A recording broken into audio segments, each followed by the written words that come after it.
Hi everyone, Tony here. Today we're defending the unsung heroes of democracy, independent thinkers. And I've already done a post in relation to all of this which came out earlier. And this is an addition to that post that I put out about independent thinkers versus those who take obviously a right-wing perspective. Because while democracy thrives on truth and human rights, there's a right-wing distortion machine. Oh, I wonder who that could be. I reckon it might be Sky News, in fact. And I made a lot of posts about Sky News, so most of you know what I think about Sky. But I'm just about to highlight some examples of the distortions that Sky News have put up over the years and potentially the impact that they have, given the audience that they have. Democracy isn't about echo chambers. It's about debate, dissent, and the right to say, hold on, that doesn't add up. Independent thinkers, be they journalists, activists, or your aunt on Facebook, are the immune system of democracy. Sky's Outsiders program was officially founded by ACMA to have breached accuracy 4 times in just 1 year when reporting on climate science, and even the health of the Great Barrier Reef. How dare they? A 2022 study labelled Sky News Australia a content hub for climate scepticism and delayism. Convenient if you hate polar bears and you hate good science, which I guess is fair to say they do. In mid-2021, Sky hosted a segment claiming vaccines increase COVID deaths, a claim traced back to a dubious site and thoroughly debunked by multiple fact checkers, according to Wikipedia. This wasn't hypothetical.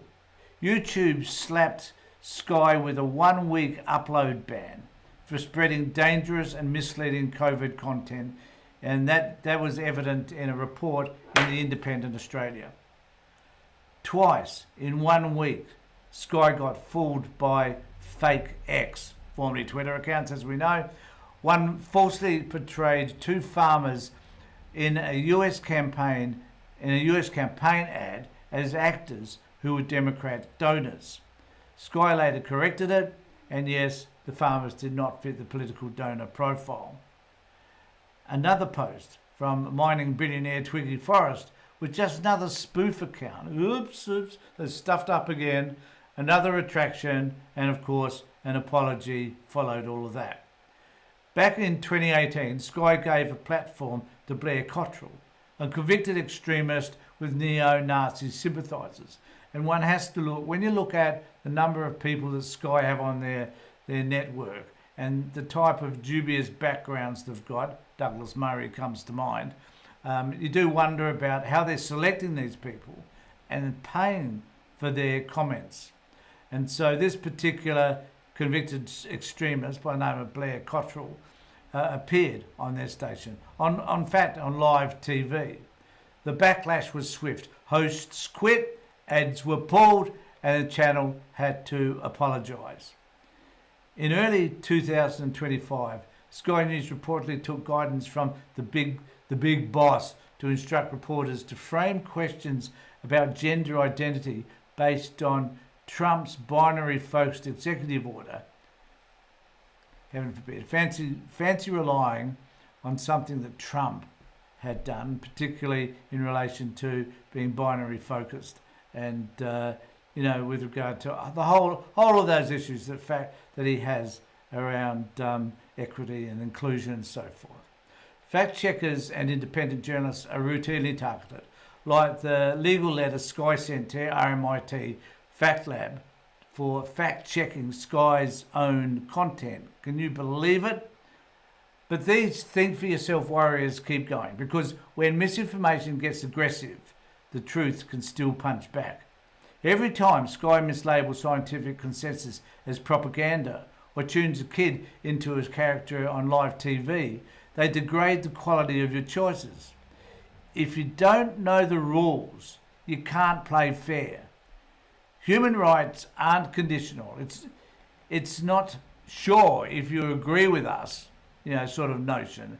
Independent thinkers remind us that democracy protects everyone, even people who would invite you to your barbie. And I said that in a post validating or trying to explain what I was doing and changing my format, was that I don't want you to agree with me. I'm okay. I feel comfortable with disagreements, providing you have the facts and providing you have a reasonable argument. It's fine, because frankly, that is a democracy. So, what can we do? We need to listen, but not swallow. We can listen to what people say, but we don't have to accept everything they say as being gospel. So what we might need to do is always question sensational headlines, especially those missing attribution. That is, support, where they've come from, why they're there, who made those statements, are those statements valid or not? They're things we need to start to think about.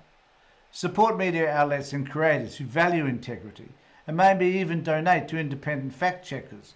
Donate to me, if you like. I'm quite happy to accept any donation right here on the Tony Tonkin Show. When distortion hits your feed, push back. Share corrections. Leave rational comments. Or just, if you like, call it out. And yes, demand better journalism, because every newsroom responds to eyeballs, advertisers, and subscriber dollars. So, independent thinkers, you are the bouncers of truth's nightclub. You've got to get the message out. You've got to keep the nonsense out, the crap that comes out from Sky News. Even if Sky News is trying to sneak it in with fake ID and outdated PR talking points. Democracy only works when it's grounded in facts, empathy, and the unfiltered voice of the people. Remember, only if it's the unfiltered voice of the people. Your voice, because your voice matters. Now, if you like watching someone actually call out the distortion machine, hit like, subscribe, smash that bell, and let's keep building a democracy worth believing in. Stay sharp, stay skeptical, and I'll see you next time.